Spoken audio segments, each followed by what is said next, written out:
कई जगह कथा करने जाते हैं तो कथा करके जब निकलने लगते हैं ना वापस 7 दिन पूरे होने के बाद, बहुत लोग भावुक हो जाते हैं। जिनके यहाँ रुकने का प्रसंग होता है वो लोग भावुक। एक जगह तो बहुत ही भयानक स्थिति हुई, मैं ही घबरा गया। एक जगह कथा थी, अब जगह का नाम तो नहीं लूंगा मैं, तो वहां जो यजमान थे, मुख्य यजमान, वो इतने भावुक, पहले दिन से ही रोने लग गए। मैंने क्यों, क्या हो गया? बोले अब 6 दिन रह गए, आप 6 दिन रहोगे बस, लाल जी के केवल 6 दिन दर्शन होंगे। दूसरे दिन और रोने लग गए। मैंने कि भैया तुम ऐसे मत करो, अभी तो कथा तो पूरी करनी है हमको। चौथे दिन सब का नाच रहे थे, नंद घन आनंद भयो, जो वो कोने में खड़े होकर रो रहे। बोले क्यों, क्या हो गया? 3 ही दिन रह गए अब बस।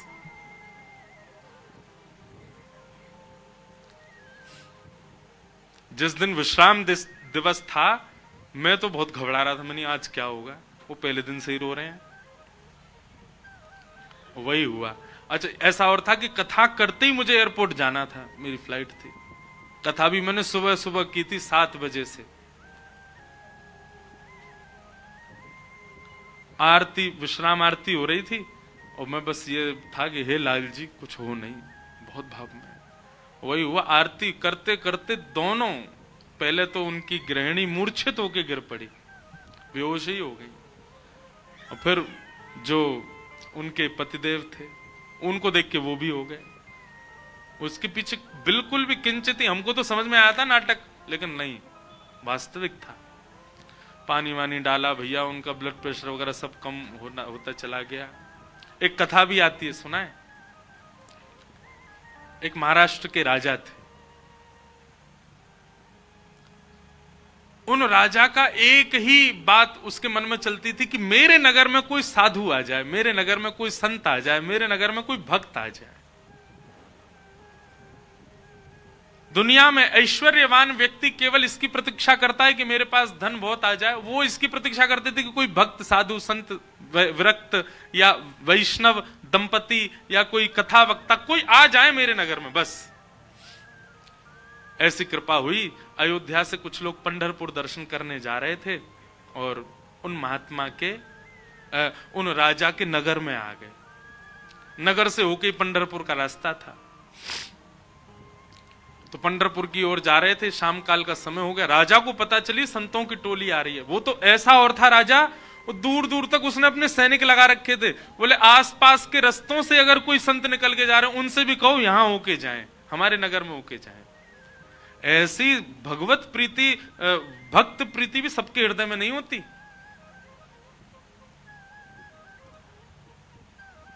ये बात बंधुओं लिख लीजिएगा, जिस दिन हरिप्रिय आपको प्रिय लगने लग जाए, समझ जाना आप हरि से, आप हरि के प्रिय होते जा रहे हो। आपको पता चल जाता है व्रज से कोई आया, भले ही आप उसको जानते नहीं, पर आपके मन में उत्साह हो जाता है, हमारे वृंदावन से आए हैं, श्री राधारमण जी के यहां से आए हैं, श्री बिहारी जी के चरणों से आए हैं। भले ही आपका परिचय नहीं, फिर भी आप ब्रज से आए जान करके उनको प्रणाम करने जाओ। ऐसी प्रीति अगर आपके चित्त में है, आप प्रेम की अवस्था में आ चुके हो। हरि से ज्यादा हरिजनों से प्रीति हो तो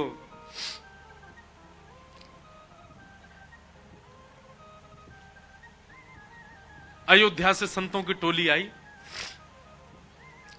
रात में राजा ने खूब सुंदर उनका स्वागत किया, सबके लिए बढ़िया शिविर बनवाए, बढ़िया सबके लिए भोजन की व्यवस्था करी। सब साधु महात्मा बड़े प्रसन्न हो गए। बोले वाह भैया राजा, तेने तो हमारो दिल जीत लिया, क्या सुंदर व्यवस्था की, सब संतों के, सबके चरण धोए, सबको माला पहनाई, प्रसाद पवाया, सोने की उत्तम व्यवस्था। और राजा रात में सोने अपने महल में नहीं गया, वहीं बैठा शिविर के बाहर ही पूरे परिवार सहित, कि कोई संत कोई आज्ञा कर दें सेवा के लिए, हम उनकी सेवा करें। संतों ने दूसरे दिन उठ करके राजा से कहा, देखो हम तुम्हारी सेवा से इतने प्रसन्न हैं कि हम सबके मन में आया कि हम कम से कम 5 दिन तो यहां रुकें। राजा रोने लगा, बोले महाराज मेरे ऊपर बड़ी कृपा, आप रुकिए। 5 दिन पूर्ण हुए। सब संत बोले भैया हमको पंढरपुर जाना है, अब आप हमको आज्ञा दो। राजा बोला भगवान मैं अपनी एक बात निवेदित करूं। बोले क्या? 5 दिन बाद रामनवमी है, श्री राम जी का अद्भुत उत्सव है, आप लोग सब यहीं रुक जाएं, 5 दिन और रामनवमी करके चले जाएं। संत बोले भाई क्या बुराई है, इतनी अच्छी व्यवस्था राजा कर ही रहे हैं, वहीं बढ़िया कीर्तन भजन होने दो, सत्संग होने दो। 5 दिन रुक गए, सबने रामनवमी करी, अभिषेक किया राम जी का। रामनवमी पूर्ण करके सब अगले दिन संत महापुरुष बोले अब हमको आज्ञा दो, हम लोग सब चलें पंढरपुर। बोले महाराज नेक और रुक जाओ, हनुमान जयंती और आ रही है, हनुमान जन्मोत्सव, आप सब लोग रुके रहेंगे तो आप सबके सानिध्य में, हमको तो कुछ आता नहीं, हम हनुमान जी का जन्मोत्सव करेंगे। अब वो सेवा इतनी अच्छी कर रखी थी कि कुछ संत तो बेचारे उसके पक्ष में रहते थे, बोले रुक ही जाओ, बढ़िया व्यवस्था तो करी रखी है। रुक गए, हनुमान जन्मोत्सव तक सब लोग रुक गए, सब लोगों ने हनुमान जी का जन्मोत्सव मनाया। संत महापुरुष कहने लगे, बोले भैया अब हमको आज्ञा दे दो, अब हम लोग चलें। बोले महाराज उसके बाद में फिर कोई और उत्सव आ रहा था 15 दिन बाद, उसका नाम ले दिया। बोले वो किए बिना तो आप कैसे जाओगे, कहां आपको व्यवस्था ही नहीं मिलेगी, मेरे यहां हो जाएगा। 15 दिन और रुक गए, फिर जाने लग गए। बोले महाराज गंगा दशहरा आने वाला है, आप सब लोग कहां, गंगा जी तो मिलेंगे, मैं गंगा जल मंगवाऊंगा ना अपने सैनिकों को भेज करके, यहीं आप सब लोगों के लिए सूक्ष्म गंगा प्रकट करवा दूंगा। फिर रुक गए, गंगा दशहरा हो गए। सब करते करते करते महाराज जेठ का महीना निकल गया। कब आए थे, रामनवमी पे आए थे, तब से जेठ आ गई। जेठ के बाद अब फिर जन्माष्टमी राधाष्टमी के उत्सव आ गए। वो उत्सवों के बहाने दे दे करके संतों को रोक लें। महाराज अब तो चातुर्मास करना पड़ेगा आपको, चातुर्मास प्रारंभ, कहां जाओगे, यहीं कर लो। चातुर्मास करवा दिया। चातुर्मास के बाद कार्तिक का महीना आ गया, कार्तिक में तो मैं जाने नहीं दूंगा आप लोगों को। दिवाली होली ये तो यहीं करनी पड़ेगी, होली आ रही है, होली पे तो सब संग रहेंगे। करते करते फिर से रामनवमी आ गई। संत जनों ने चरण पकड़े, बोले राजन अब तो जान दो हम। संत तो राजा बोले एक काम करो, क्या बाल भोग करके चले जाओ, कुछ नहीं तो सुबह का बाल भोग तो ले लीजिए। बोले ठीक है। अब बाल भोग भाग पा करके तैयार हुए ही थे, बोले बाल भोग पा लिया सब। बोले देखे ना कढ़ाई चढ़ गई है, राजभोग बनना है, राजभोग तो पा जाओ। संत बोले जो नहीं हिलने देगा हमको। बोले देखो ये सब अनादर हो जाएगा, इतनी पूड़ी कचौड़ी सब्जी बन रही है, इनको तो पा जाओ। यहां राजभोग पाने लगे, एक संत ने घूम के देखा तो रात के ब्यारू भोग भी बनने शुरू हो गए थे। बोले ब्यारू करके जाने देगा। अंत तो गत्वा उस राजा की स्थिति ऐसी हो गई, जब संत लोग हट में आ गए कि नहीं हम तो जाएंगे। राजा के यहां से उस क्षेत्र से जैसे ही बाहर निकले, तब तक तो राजा रो रहा था, संतों के जाते ही राजा अचेत हो गया, प्राण निकल गए उसके। मैं संतों के बगैर कैसे रहूं, हम इस स्थिति में हम तो कभी आ ही नहीं सकते। खैर सुन लीजिए, बस हमारे यहां तो 4 दिन रुक जाए तो कब जाएंगे ये बला, बैठ गए हमारे घर में आके। सब तरीके के लोग होते हैं। अब तो लोग हमको बहुत प्रेम करने लग गए, जब हमको कोई जानता नहीं था तब हमने भी ऐसे घरों में रुके हैं। पर सत्य बात है बंधुओं, ठाकुर जी से प्रेम तो सबको हो जाता है, पर हरिजनों से जिसको प्रेम हो जाए समझ जाओ कि उसको ठाकुर जी से वो अब प्रेम की अवस्था में आ चुका है। जिसको हरिजन प्रिय लगने लग जाए, हरि के जन प्रिय लगने लग जाए। आप लोग किया करो, कभी एयरपोर्ट, रेलवे स्टेशन, कभी अनजान स्थान पर कोई तिलक मात्र लगाया घूम रहा हो, उसको भी जय सिया राम, जय श्री कृष्ण। सामने वाला प्रत्युत्तर में अगर ये पूछ ले भैया कौन, कुछ नहीं आपके माथे पे हमने तिलक देखा, कंठ में हमने तुलसी जी देखी तो हमको लगा कि आप वैष्णव हो इसलिए हमने प्रणाम किया। ऐसा स्वभाव। तो प्रथम गंतव्य ठाकुर जी नहीं होने चाहिए, पहला गंतव्य प्रेम होना चाहिए। हमारे भजन का, हमारे साधन का, हमारी कथा का, हमारे नियमों का, सबका प्रथम पहले किसको प्राप्त करना है कि पहले हम प्रेमी बने।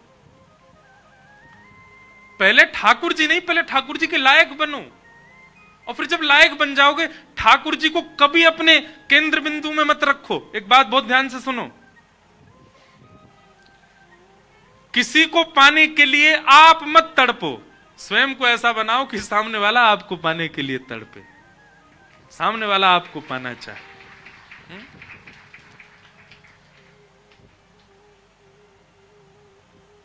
पिक्चरों में ऐसे दिखाते हैं ना कि कोई प्रेम करता था किसी कन्या से और उसको सीधे तो पानी पाया, तो खुद इतना बढ़िया पढ़ लिख करके बड़ा मजिस्ट्रेट बन गया महाराज, आगे पुलिस पीछे पुलिस, अब वो छोरी डोल रही है वाकू पावे को, इससे मेरा ब्याह हो।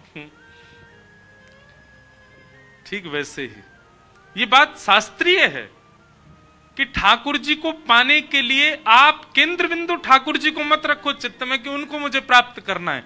ठाकुर जी को जो जो प्रिय है वो सारे गुण मेरे भीतर आ जाएं ताकि ठाकुर जी को मैं प्रिय लगूं। आप पीछे मत पड़ो उनके, स्वयं को ऐसा बनाओ कि ठाकुर जी पीछे पड़े आपके। श्रीमद् वल्लभाचार्य जी के चरित्र में आता है कि, बहुत ध्यान से सुनिएगा, श्रीनाथ जी जब प्रकट हुए ना तो पहले श्रीनाथ जी की भुजा प्रकट हुई, और भुजा प्रकट होने के बाद में सद्दू पानी की गैया रोज जाती थी, अपना संपूर्ण दुग्ध वहीं बहा करके आ जाती थी। तो सद्दू पानी ने देखा मेरी गैया कहां जाती है, जाकर के देखा तो गिरिराज शिला में केवल भुजा निकली हुई है। सद्दू पानी ने जब पूरा बाहर निकाला तो श्रीनाथ जी प्रकट हो गए इसी कलिकाल में।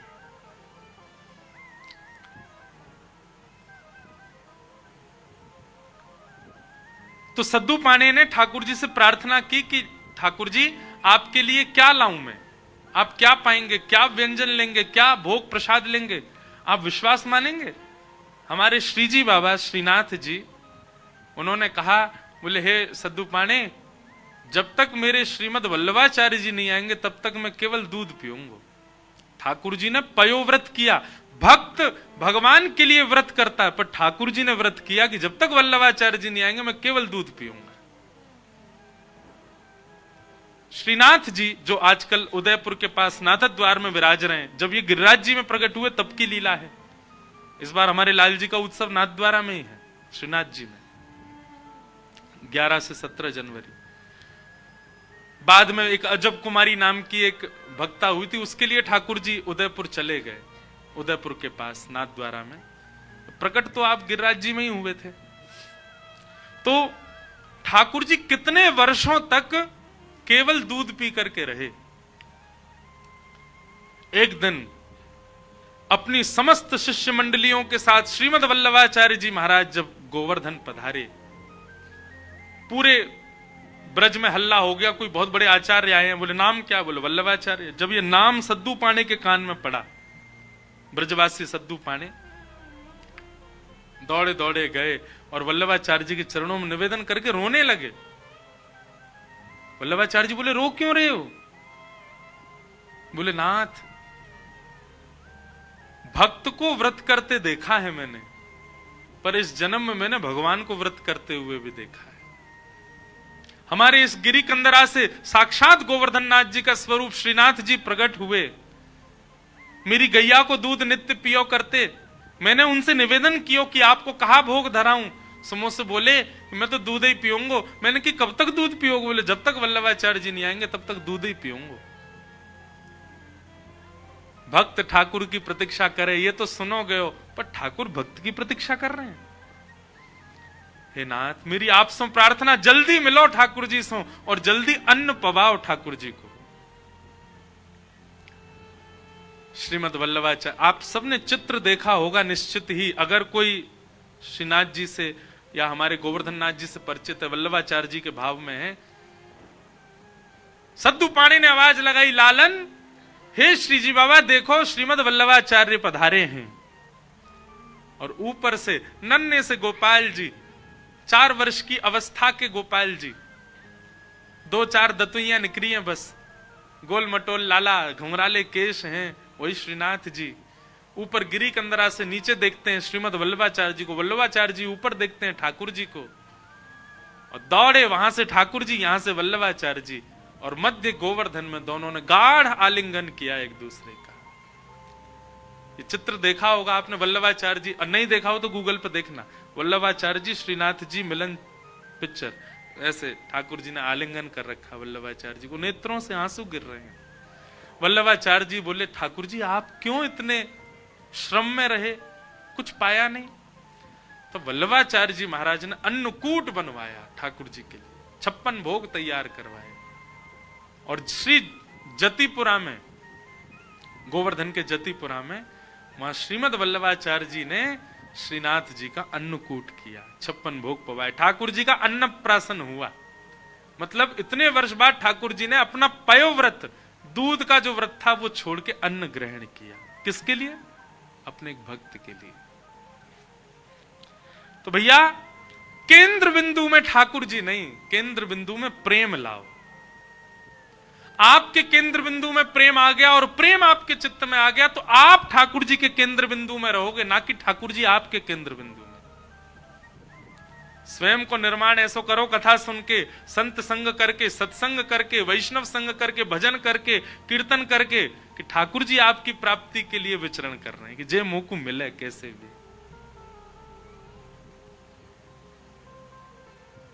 आज से आपके भजन साधन में उद्देश्य भगवत प्राप्ति नहीं, प्रेम की प्राप्ति हो। मानव केवल सूक्ष्म प्रयास करता है, फिर उस सूक्ष्म प्रयास में गति ठाकुर जी प्रदान करते।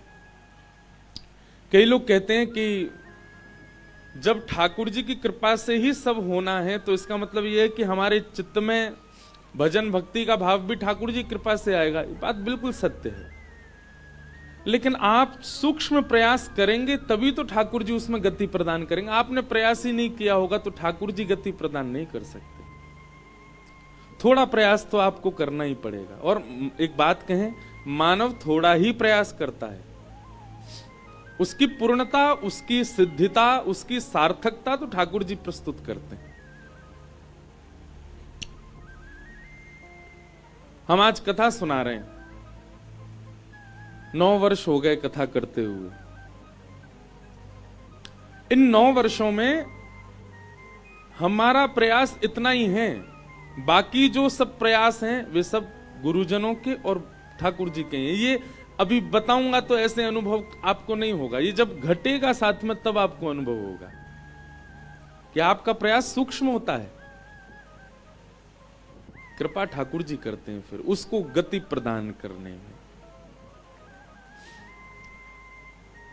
मयानुकूलेन नभस्वते ऋतम, मैं अपनी अनुकूलता से भक्त को गति प्रदान करता हूं उसके भक्ति मार्ग में। ऐसा एक बात वैसे स्पष्ट है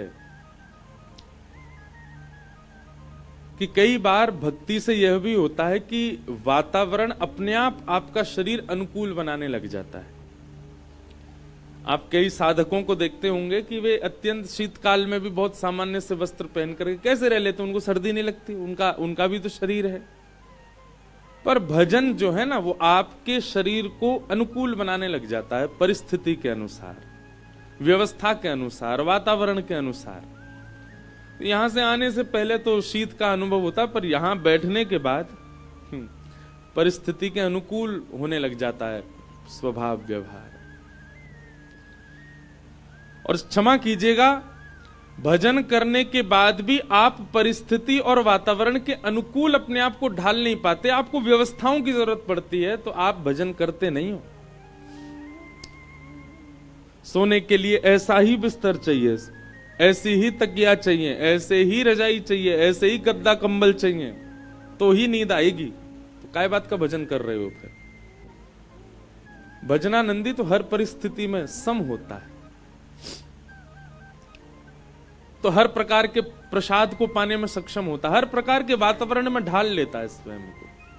हाँ, बस अत्यंत संसारी वातावरण नहीं झेलता उससे, उसमें उसको दिक्कत होती है।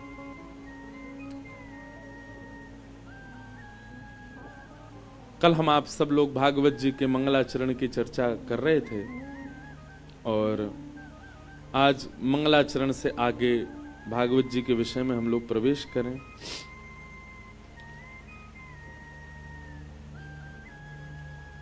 88,000 सौनकादि ऋषि बैठे हैं नैमिषारण्य में, और उन 88,000 ऋषियों ने सूत जी महाराज से 6 प्रश्न किए और इन्हीं 6 प्रश्नों में अब आगे की कथा चलेगी। तो 6 प्रश्न कौन कौन से हैं? किम श्रेय शास्त्र सारः का स्व अवतार प्रयोजनम किम कर्म के अवतारश्च धर्मः कम शरणम गतः। 6 प्रश्न। सबसे पहला, किम श्रेय, ठाकुर जी के अवतार का श्रेय यानी कि क्रेडिट किसको जाता है? भगवान श्री कृष्ण आए, उसके पीछे क्रेडिट किसको जाएगा? किसके लिए आए ठाकुर जी? ब्रज की गोपियों के लिए आए, ब्रजवासियों के लिए आए, कि कंस को मारने के लिए आए, कि महाभारत युद्ध के लिए आए, कि गीता पाठ करने के लिए आए, कि अर्जुन की रक्षा करने के लिए आए? किसको क्रेडिट दोगे आप? किसी एक को तो प्रधान मानोगे ना, कि जिसके बारे में ठाकुर जी ने बहुत सोचा और अवतार लिया। भगवान के अवतार का श्रेय किसको जाता है? किनको? कौन बोल लो भैया? अच्छा, गोपियों को। विराज जाओ, सुनो। हम जब प्रश्न के लिए यूं कहें ना बोलो तभी बोलना, नहीं तो हम खुद ही उत्तर दे देंगे। अब ये बात ऐसी है कि आपने अगर एक शब्द उत्तर दिया तो आपको 10 में से 2 ही नंबर मिलेंगे। आपको प्रमाणित भी तो करना पड़ेगा कि गोपियों के लिए ही आए, क्योंकि एक स्थान पर जब भगवान का प्रादुर्भाव होता है, अब देखो हम आपके उत्तर में फंसा दें। भगवान का जब प्रादुर्भाव हुआ तो श्लोक क्या लिखा? तमद्भुतम बालकम अम्बुजेक्षणम चतुर्भुजम शंख गदायुधायुधम। अगर ठाकुर जी गोपियों के लिए आए थे तो शंख चक्र गदा पद्म लेकर के क्यों प्रकट हुए? गोपियों के लिए आए थे तो सहज भाव से प्रकट होते।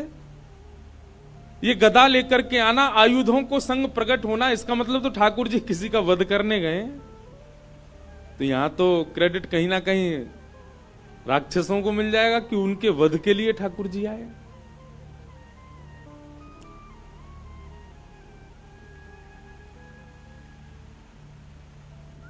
ठाकुर जी किसके लिए अवतार लेते हैं? इसका वास्तविक और सत्य उत्तर है हमारे लिए। हमारे लिए ठाकुर जी प्रकट होते हैं। गोपियों के साथ में जो व्यवहार है, जो स्वभाव है, कंस के साथ जो लीला है, पूतना अघासुर बकासुर धनासुर, सब कुछ, सबका उत्तर पाकर के जीवन श्रेष्ठ कौन बना रहा है? हम लोग। ठाकुर जी का अवतार किसके लिए हुआ? हम सब के लिए हुआ। निश्चित है कि भक्त प्रधान है। ठाकुर जी का प्रादुर्भाव हुआ, शंख चक्र गदा पद्म लेकर के आए, तो ठाकुर जी ने सबसे पहले विश्वास प्रकट कराया हमारे चित्त में कि निर्भीक हो जाओ। ये आयुधों को देख करके यह समझ जाना कि तुम सब प्रकार से सुरक्षित हो, पर उन आयुधों में कहीं कमल भी है। कमल आयुध नहीं है, कमल कोमलता का स्वरूप है। ठाकुर जी यह भी अनुभव करा रहे हैं कि कोई भी आरती यदि जीवन में आएगा तो उसके लिए आयुध हैं, लेकिन अगर तुम प्रेम प्रस्तुत करोगे तो तुम्हारे लिए कमल भी है समीप में, अत्यंत कोमल कमल। ठाकुर जी का प्रादुर्भाव हम सबके लिए हुआ। कंस वध से भी हम सीखते हैं और गोपियों के साथ जो प्रेम हो रहा है उससे भी हम सीख रहे हैं। माखन चोरी से भी हम सीख रहे हैं, पूतना वध से भी हम सीख रहे हैं, सक्टासुर वध से भी हम सीख रहे हैं, महाराज से भी हम सीख रहे हैं। सारी क्रियाएं केवल और केवल हमको सिखाने के लिए है। हम कलियुगी जीवों के लिए ठाकुर जी ने अवतार धारण किया है। तो श्रेय किसको जाएगा? हमको। हमारे लिए ठाकुर जी आए। किम श्रेय। दूसरी बात, इतने शास्त्र हैं हिंदू वैदिक सनातन धर्म में, इनका सार क्या है? कोई भगवत गीता को प्रधान मानते हैं, कोई रामायण जी को प्रधान मानते हैं, कोई मानस जी को, कोई वाल्मीकि रामायण को, कोई वेदों को। इतने शास्त्रों का सार क्या है? शास्त्र सारः क। एक बात याद रखिएगा, दही को जब मथते हैं ना तो मक्खन ऊपर आता है, मक्खन ही सार होता है। दही मथने के बाद नीचे जो रह जाए वो छाछ, और ऊपर जो आ जाए वो मक्खन। दोनों में मूल्यवान कौन होता है, छाछ की मक्खन? मक्खन। 18 पुराणों का जब मंथन किया गया तब श्रीमद् भागवत रूपी मक्खन ऊपर आया। अगर आपसे कोई कहे तो समस्त शास्त्रों का सार यदि पूछे, सारम सारम समद्वितम श्रीमद् भागवत। कई लोग आते हैं हमारे पास, महाराज जी शिव महापुराण में तो ऐसा लिखा था, देवी भागवत में तो ऐसा लिखा है, वहां वेदों में तो ऐसा लिखा हो, भागवत जी में ऐसा बता रहे हैं। किसकी बात माने? भागवत जी की माने। क्योंकि स्वयं श्रीमद् भागवत के विश्राम में वेद व्यास जी महाराज कहते हैं, मैंने 18 पुराण लिखे, मैंने 18 उप पुराण लिखे, मैंने वेद लिखे, इतिहास लिखा, पर यदि पढ़ने की बात आए तो सबको पढ़ो, पर मानने की बात आए तो भागवत जी की बात मानिएगा, क्योंकि ये व्यास जी की अंतिम रचना है। तीसरा प्रश्न, स्व अवतार प्रयोजनम। भगवान के अवतार का प्रयोजन क्या है? ठाकुर जी चाहें तो सारी लीला मानव बन करके कर सकते हैं, पर कभी कूर्म बन के आते हैं, कभी मत्स्य बन करके आते हैं, कभी बराह बन के आते हैं, कभी नृसिंह बन के आते हैं। जो काम ठाकुर जी ने नृसिंह बन के किया, क्या वो मानव बन के नहीं कर सकते थे? ठाकुर जी ने जो लीला मत्स्य बन करके करी, मछली बन के, क्या वो मानव बन के नहीं कर सकते थे? ठाकुर जी ने इस प्रकार रूप क्यों बदले अपने? एक ही रूप में आ जाते, इतना कंफ्यूजन नहीं होता कि भाई कितने रूप हैं। कहीं पर ठाकुर जी की बराह रूप में सेवा, कहीं पर मत्स्य रूप में सेवा।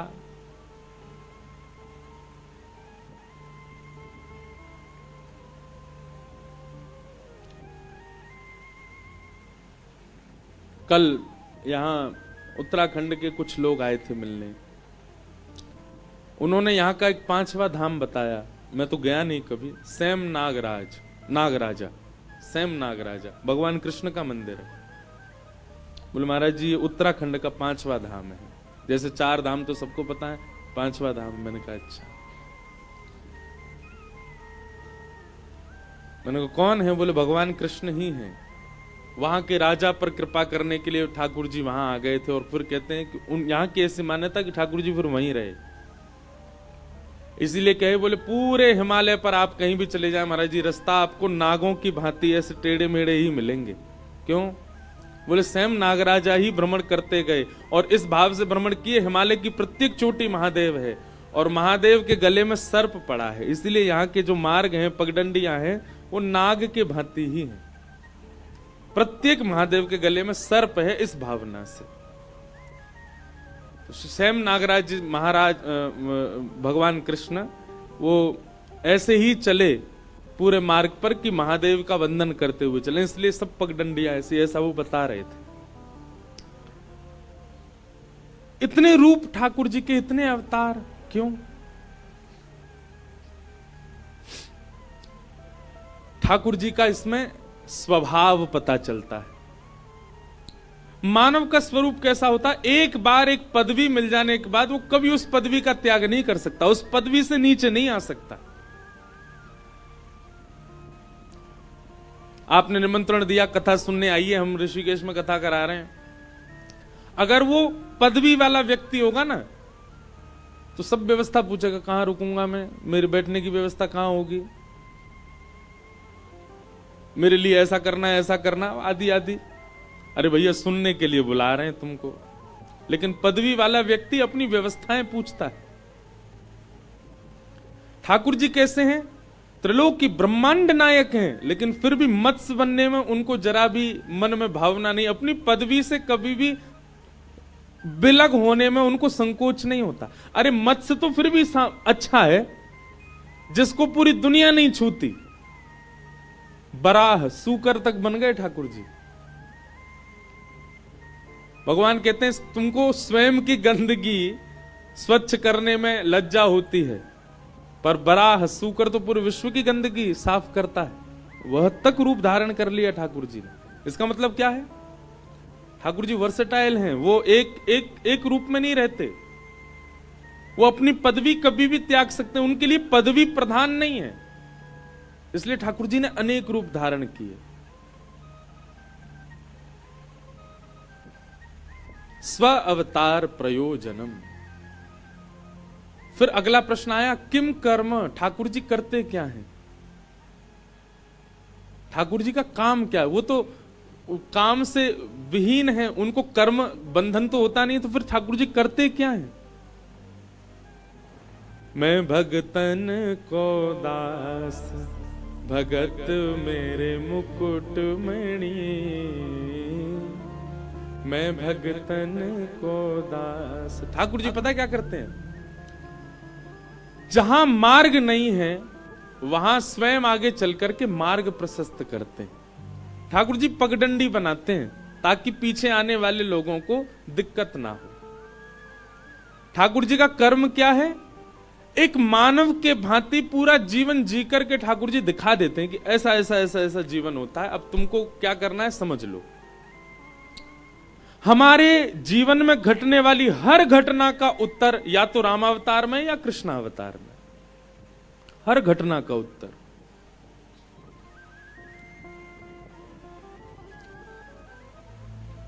आप विवाह से संबंधी कोई प्रश्न करो, आप संतान से संबंधी कोई प्रश्न करो, अपने व्यापार से संबंधी कोई प्रश्न करो,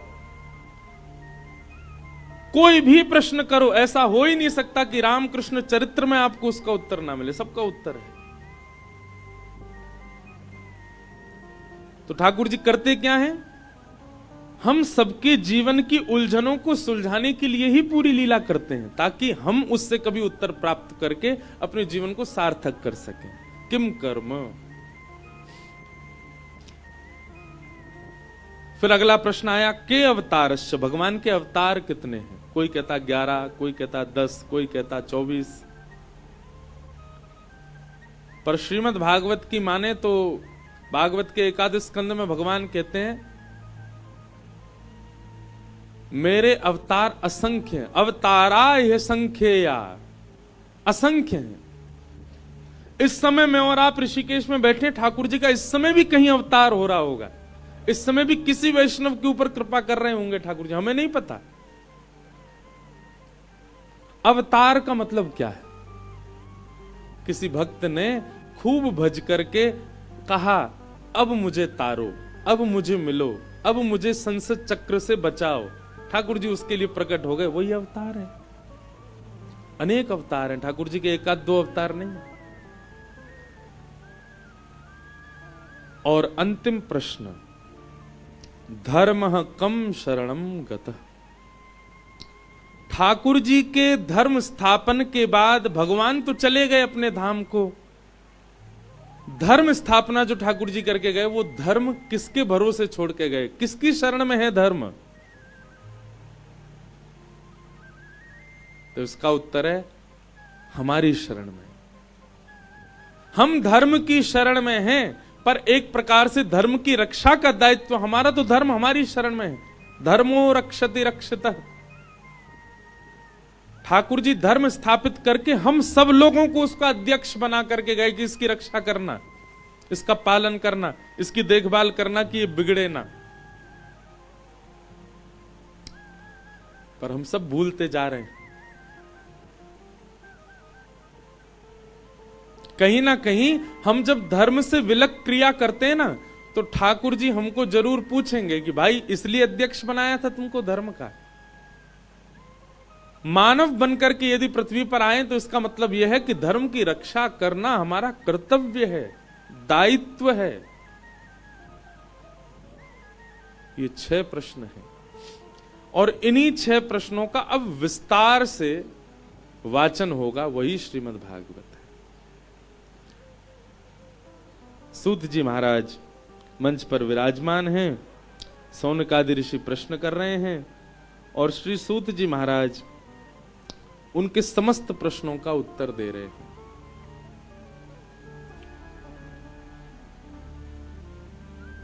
क्या कह रहे हैं? धर्मस्य यापवेगस्य नार्थोत्थायोपकल्पते नार्थस्य धर्मैकान्तस्य कामोलाभाय स्मृतः। धर्मस्य व्याप वर्गस्य। बहुत ध्यान से सुनिएगा, हमारा धर्म क्या है? अपवर्ग, पवर्ग नहीं है। सब लोग इधर देखो, बहुत ध्यान से सुनो।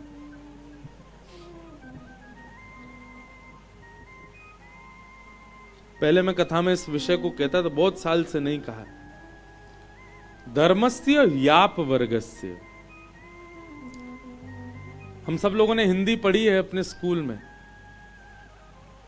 तो हिंदी में पवर्ग शब्द पढ़ाए गए। चवर्ग, तवर्ग, तवर्ग, कवर्ग, पवर्ग। पवर्ग शब्द कौन कौन से होते हैं? प, फ, ब, भ, म। कई सारे बालक बैठे हैं, उनने तो पता ही नहीं जाने क्या है ये। होठों के स्पर्श से जो शब्द बोले हैं वो पवर्ग शब्द हैं। प, फ, ब, भ, म। टवर्ग शब्द कौन से? जिसमें जीव उल्टी हो। ट, ठ, ड, ढ, ण। तवर्ग शब्द कौन से? जिसमें जीव दांत को स्पर्श करे। त, थ, द, ध, न। चवर्ग शब्द च, छ, ज, झ, झ। ऐसे ये सब शब्द कोश में पवर्ग शब्द आते हैं। प, फ, ब, भ, म। और यहां लिखा है धर्मस्य याप वर्गस्य। देखो, अगर कोई हिंदी नहीं जानता हो तो शास्त्र कैसे समझे? संस्कृत तो बहुत दूर की बात। सूत जी महाराज कह रहे हैं हमारा, देखो संत जन जो होते हैं ना, विद्वान जन जो होते हैं, वो संकेत में बात करते हैं। किस में बात करते हैं? संकेत मतलब इशारा, और समझदार को इशारा काफी। हमारे गुरुदेव भी हमसे कहते हैं कि कभी कभी कथा में विषय का ज्यादा खुलासा नहीं किया करो। मैं कहता हूं हमारे गुरुदेव आजकल के बच्चे सुनते हैं तो उनके लिए थोड़ा करना पड़े। बोले नहीं, फिर भी ज्यादा मत खोलो, थोड़ा सा संकेत दो, बाकी उनको सोचने दो। लेकिन आजकल के विचित्र हैं श्रोता, सोचते तो है ही नहीं, कथा सुन के चले गए, बस जितना सुनो उतना काफी। थोड़ा विचार करना, आपको होमवर्क मिलना चाहिए, थोड़ा खुद भी विचार करो। पर इस विषय को हम खोलते हैं। धर्मस्य याप वर्गस्य। धर्म अपवर्ग है, पवर्ग नहीं है। पवर्ग में शब्द होते हैं प, फ, ब, भ, म। यानी कि धर्म को इन 5 स्थानों पर करना उचित नहीं माना जाता।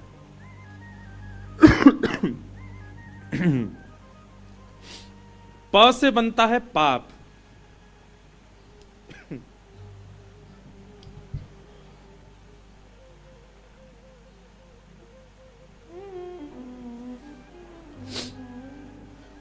ऋषिकेश आए और ये ना हो दिसंबर में, वो भी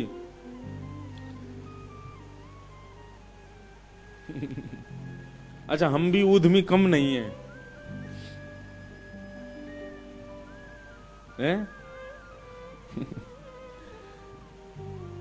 ऐसे डोलते हैं पहाड़ों में खुले कानों से, गाल से, तो फिर सर्दी तो लगनी है। हमें यूं लगती है कि भाई जितना है यहाँ का सुख लें, यहाँ की वायु का स्पर्श करें, अच्छा लगता है। मैं जहां रुका हूं वहां से गंगा जी बिल्कुल नीचे हैं। मन तो बहुत होता है, पर कमरा में बैठ के ही होता है, नीचे आके नहीं होता। जैसे ही कमरे से बाहर आते हैं, गंगा तब दर्शनात् मुक्ति, आपके दर्शन से ही मुक्ति मिल जाएगी हमको। तो ऐसी अद्भुत गंगा जी बह रही हैं।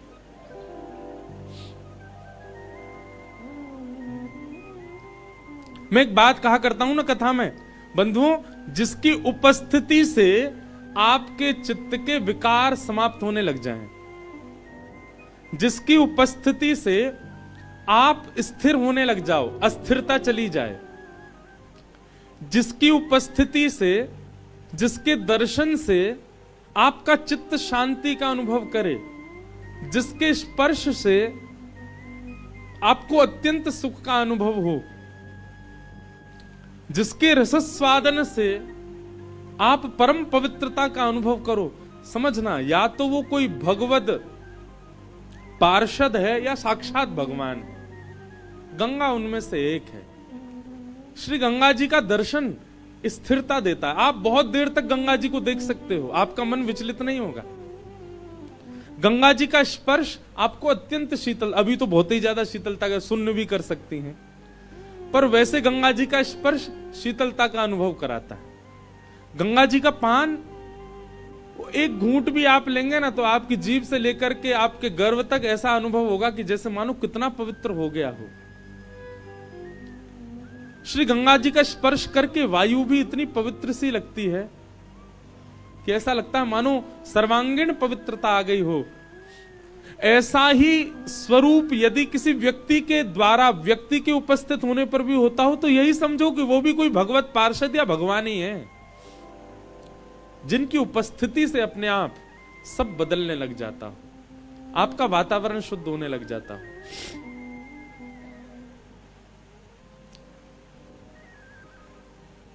तो हम चर्चा कर रहे थे धर्मस्य याप वर्गस्य, धर्म अपवर्ग है। प फ ब भ म, पाप पहला शब्द। पाप हो जाने के बाद और फिर धर्म मार्ग पर जाना, अरे मुझसे तो पाप हो गया, हे हनुमान जी महाराज मैंने बहुत बड़ी गलती कर दी, हे दुर्गा मैया मुझसे अपराध हो गया, हे गंगा मैया मैंने पाप कर दिया मुझे क्षमा कर दो। हर की पौड़ी पर लगे डुबकी मारने। लोग बागों से पूछो गंगा स्नान करते क्यों नहा रहे हो भैया, इतनो पाप धोने आए हैं भैया, अपने जीवन के सबरे पाप मिटावे आए। पाप हो जाने के बाद उसके प्रायश्चित रूप में धर्म का आश्रय लेना, यह उत्तम धार्मिक व्यक्ति का लक्षण नहीं है। जैसे बहुत ध्यान से सुनना, हमारे द्वारा की गई क्रिया काउंट होती है। जैसे हम पुण्य करते हैं, हम धर्म करते हैं, हम दया करते हैं, हम नाम जप करते हैं, हम भजन करते हैं, हम कथा सुनते हैं, ये सब गिनती होती है। पर पाप करने के बाद जब आप धर्म के मार्ग पर जाते हैं उस पाप की निवृत्ति के लिए, वो काउंट नहीं होता। आपका पाप निवृत्त हो जाओगे, आप पाप का प्रायश्चित हो जाएगा, पर वो की गई क्रिया कहीं काउंट नहीं होती।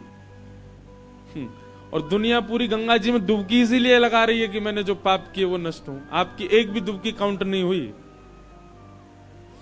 अब तक कितनी लगा ली होंगी, सब जीरो हो गई हैं, क्योंकि आपने पाप के बाद पाप की मुक्ति के लिए उसको प्रयोग, मतलब सीधी बात है, किसी कारण से यदि धर्म का मार्ग आप चुनते हैं तो आपका धर्म श्रेष्ठ नहीं माना जाता। और उनमें भी विशेष है ये 5। पा से बनता है पाप। पाप के बाद किया गया धर्म काउंट नहीं होता। पाप निवृत्त हो जाओगे पर काउंटिंग नहीं होगी उसकी। प फ दूसरा शब्द है फ। फ से बनता है फल की प्राप्ति के लिए किया गया धर्म। बद्रीनाथ क्यों जा रहे हैं? कुछ फल मिले। कुंजापुरी क्यों जा रहे हैं? कुछ फल मिले। केदारनाथ क्यों जा रहे हैं? कुछ फल मिले। वृंदावन क्यों जा रहे हैं? हमें कुछ फल मिले। इसका फल क्या मिलेगा हमको?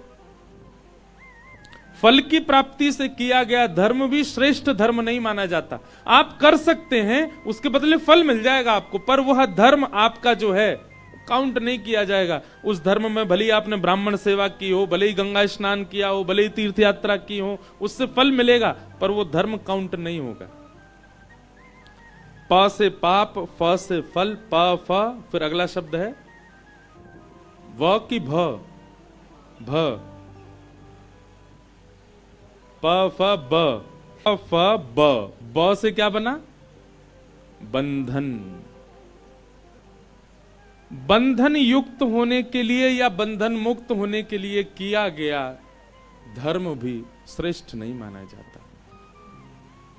जैसे कि आजकल का एग्जाम्पल दूं तो गए किसी तीर्थ स्थान में, नारियल बांधी आए, अभिषेक कर आए, क्या फल चाहिए? बोले वो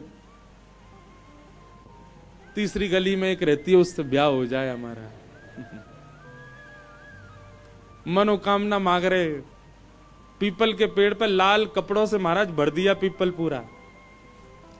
पंडित जी ने बताया सुबह 4 बजे उठना प्रारंभ करो, 4 बजे उठ के स्नान ध्यान करके ठाकुर जी सेवा करो। ठाकुर जी की सेवा से मतलब नहीं है, वो मिलनी चाहिए हमको, उससे ब्याह करना है हमको, उसके लिए चाहे जो हमको नियम बता दो। बंधन युक्त होने के लिए आप धर्म का आश्रय ले रहे हो, और वैसे ब्राह्मणों को पूछते नहीं है, वैसे धर्म का कोई स्थान नहीं है, पर हां फेरा तो अग्नि जला के ही लेंगे। हे ब्राह्मण देवता, आप अच्छे से मंत्र बोल देना, ब्राह्मण देवता हमें वो 7 वचन जो है बोल बोल के समझाना। आजकल तो फेर ब्याह आदि तो देखने लायक ही नहीं रह गए। एक नए होते हैं म्यूजिकल फेरे, किसी के हुए हूं तो क्षमा, अगर यहां, क्योंकि आजकल ट्रेंड में चल रहा है, उसमें एक एक चीज गा गा के की जाती है। अरे राम, मैंने एक आध ब्याहों में देखा, मेरा तो हृदय घबरा गया। कहां वेद मंत्र होने चाहिए, कहां पर मंत्रों की मर्यादा होनी चाहिए। अब तो उसका स्वरूप ही बहुत विचित्र होता जा रहा है विवाह का। आपको पता, आजकल ब्याहों में जिनका ब्याह होता है ना, वो कन्या और वर वे लोग भी पी लेते हैं। बाराती घराती तो ये लोग तो पीते थे, ऐसा सुनते थे, बारात में नहीं जाना भाई, उसमें सब लोग गलत काम। आजकल तो वो लोग भी पीते हैं जिनका ब्याह होता है, उसके बाद वो अग्नि के सामने बैठते हैं। कहां से आपका विवाह टिक पाएगा? कैसे आपके बालक श्रेष्ठ हो जाएंगे? मैं किसी को बद्दुआ नहीं दे रहा, ऐसा नहीं समझना।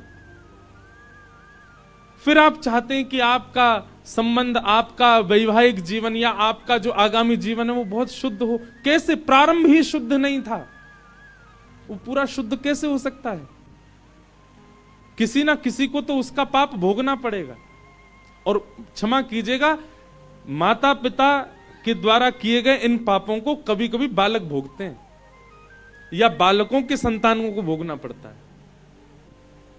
इसलिए कम से कम भैया, यहां युवा बहुत बैठे हैं, मेरी प्रार्थना है कम से कम ये विशिष्ट समय है।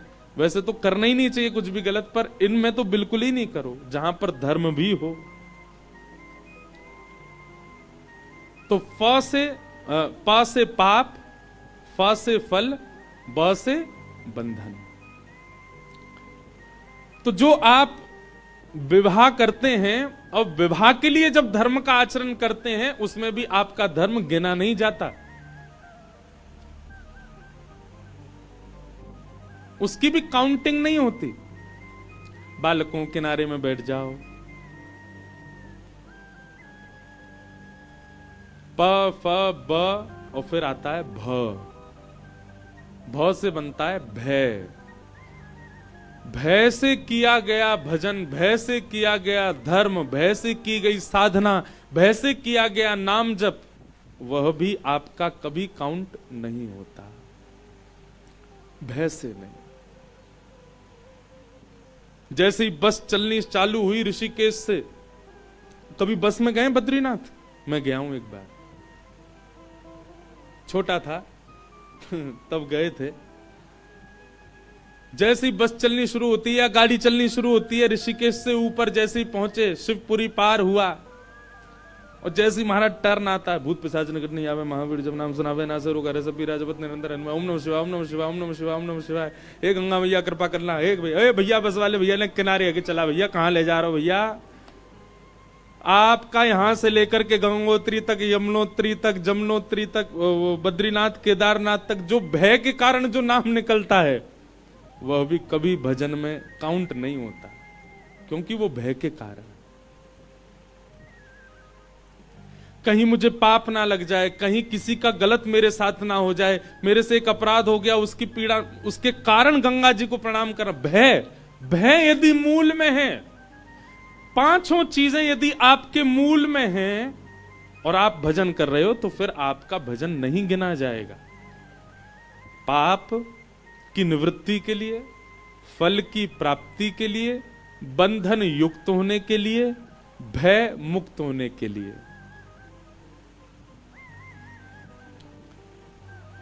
और पांचवा स्थान है म यानी कि मृत्यु।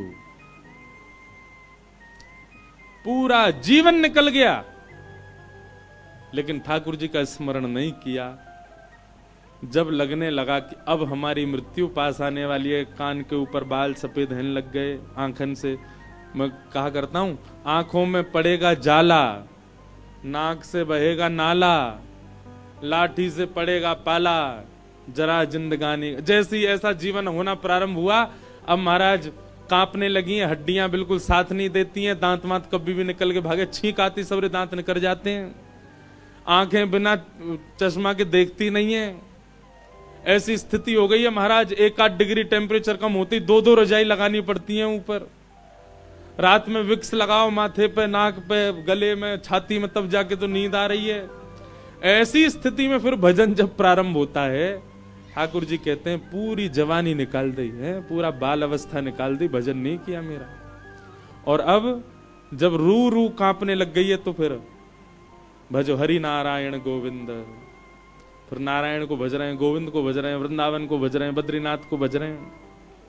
जब तन में शक्ति थी, जब आपकी इंद्रियां मजबूत थी, तब तो मनाली प्रिय लग रहा था, हैं? और अब जब पूरी स्थिति खराब हो गई है तो बद्रीनाथ दौड़े आए हो। ठाकुर जी भी कभी कभी जबरदस्ती बीमार करते हैं आपको। अच्छा एक बात देखिए आपने, बद्रीनाथ केदारनाथ का है तो एल्टीट्यूड काफी ऊपर, पर उससे भी ऊपर लोग चले जाते हैं कई जगहों पे, वहां लोगों की बीमार नहीं होते। पर बद्रीनाथ केदारनाथ में आपको ऐसा कोई क्लिनिक हॉस्पिटल नहीं मिलेगा जहां मरीज नहीं भरे पड़े हों। सबकी सांस रुक गई, किसी को हृदय की बीमारी हो गई, किसी के कुछ हो गया, किसी कुछ। क्यों? ये ठाकुर जी दंड देते हैं कभी कभी। क्यों निकाल दिया पूरा जीवन मेरे बिना? वहां तब तो तुमको बहुत कुछ दिख रहा था, और अब जब सब स्थिति खराब होने लगी तो यहां दौड़े आए हो। अच्छा ठाकुर जी नहीं दे रहे, ठाकुर जी के जो नीचे के गण है ना, वो नाराज होते हैं, ठाकुर जी नाराज नहीं होते। इसलिए भैया पाप प फ ब भ म, ये याद रखना, पाप, फल, बंधन, भय और मृत्यु, इन 5 स्थानों में किया गया धर्म, इन 5 भावों में किया गया भजन, इन 5 भावों में किया गया नाम जप, इन 5 उद्देश्यों से भगवत स्मृति जब हम करते हैं, ठाकुर जी उसको कभी गिनते नहीं। वो आपकी काउंट नहीं होती, उससे कोई पुण्य मिलने वाला नहीं है, उससे ठाकुर जी मिलेंगे नहीं आपको। इसलिए कहा धर्मस्य याप वर्गस्य नार्थोर्थायोपकल्पते नार्थस्य धर्मैकान्तस्य कामो लाभाय स्मृत। ठाकुर जी का स्मरण तो निष्काम होना चाहिए, अकाम होना चाहिए। इन पापों को, इन 5 को उल्टा कर दो, और उसमें जब आप भक्ति करेंगे तो वो आपकी काउंट होगी। जैसे पुण्य के बाद अच्छा हुआ, कुछ पाप नहीं किया, तब भी भगवत स्मरण, आपका भजन गिना जाएगा। उस भजन से आपको भगवत प्राप्ति हो सकती है, श्री जी की कृपा आप पे हो सकती है। पाप, पाप का उल्टा निष्पाप, निष्पाप होकर के भजन करे तो ठाकुर जी गिनते हैं। दूसरा आता है फ, यानी कि फल। अब इसमें आता है निष्फल कामना से, बिना फल की कामना से, बस मुझे भजना है, मुझे इसका कोई फल नहीं चाहिए आपसे, मैं केवल आपको भज रहा हूं। आप सब लोग भी जानते हैं, तो व्यवहार की बात है। आपके घर पर कोई व्यक्ति केवल इसलिए आता क्योंकि उसका कोई काम आपसे बन रहा है, आपको वो व्यक्ति प्रिय नहीं होता, क्योंकि वो अपने कामना से आया, अपने काम बनवाने के लिए आपके पास आया। लेकिन किसी व्यक्ति का आपसे कोई काम नहीं बन रहा, वो फिर भी आपके, वही वास्तविक प्रेम माना जाता है। तो बिना फल के जब भगवत, आप वृंदावन क्यों गए? ऐसे ही गए हैं, बस अपने प्रियालाल जी को देखने गए, अपने राधा वल्लभ को देखने गए, अपने राधा रमन जी को देखने गए हैं। उनके दर्शन के बिना मन लग नहीं रहा। ऐसा भजन ये गिना जाता है। तो पाप यानी कि निष्पाप से भजन करो, फल यानी कि बिना फल की कामना के भजन करो।